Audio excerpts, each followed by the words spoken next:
So let's hope it's sooner. It was. Hooray.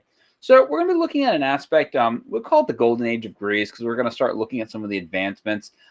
This happens before and after our Peloponnesian War. So it's kind of weird with its timeline in there. But we're going to start off with Greek drama, which is going to heavily influence today. Now, what we see here in this first picture is a Greek amphitheater, which is like the granddaddy for our movie theaters and sports stadiums.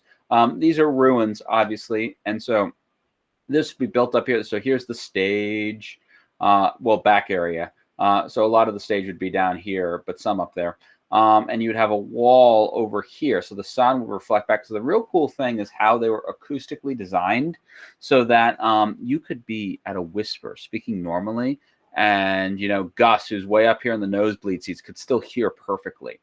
And besides the acoustics for that, one of the things that they would do too is they'd wear these masks that you might have seen, those kind of drama masks before. Those comes from the Greeks, and they actually served a function.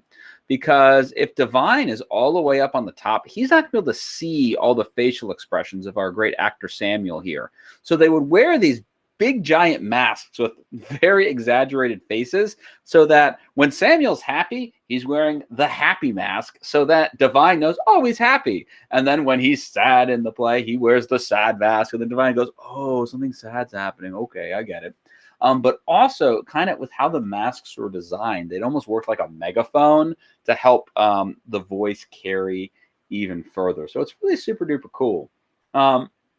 And we see that the two kinds of drama that were created are still popular today. Mrs. Kenny loves tragedies. I don't know how you can love tragedies because, like, I even watch something even remotely sad and I'm like crying like a little baby over it. I'm like, why would you want to watch something that makes you sad? And she's just like, because it's so interesting. I'm like, no, this is heartbreaking. I can't take it. So I don't like tragedies at all. I like comedies, which the Greeks also, you know, they started those. Aristophanes is the most famous of these comedians. He wrote this great one where all of the girls in this Greek city-state said, all right, we're going on strike because the boys keep going to war. So if you keep going to war, we're not going to be your wives anymore. Like, so make peace, stop going to war. And it's really, really funny. Maryland Ensemble Theater actually did Antigone a couple years ago. I saw it. It was cool.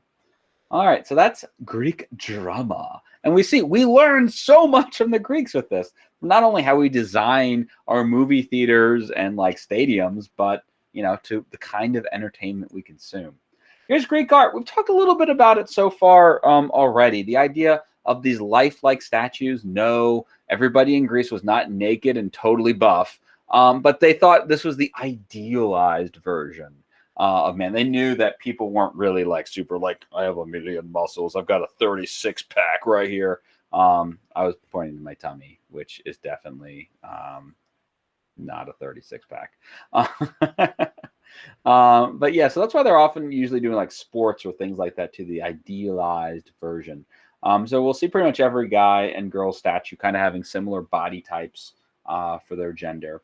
What I think is way more interesting is seeing some of their other art, like their amphoras or some of the dishes and things, because we get so much mythology in these things. And I'm so excited. Next week, we're going to start our mythology project, which I've changed and tweaked a little bit for our online time. So hopefully it works out well. But yeah, you get to see all these cool myths and things on them as well. And now, like I said, this was a short PowerPoint. We have our last slide already. I know, so little for you to write. And just kind of review. We've talked about Herodotus a lot when we talk about the Persian Wars because he's our father of history. He's the guy who started writing things down. Thucydides, though, which I can finally say today. I don't know why yesterday I couldn't say Thucydides.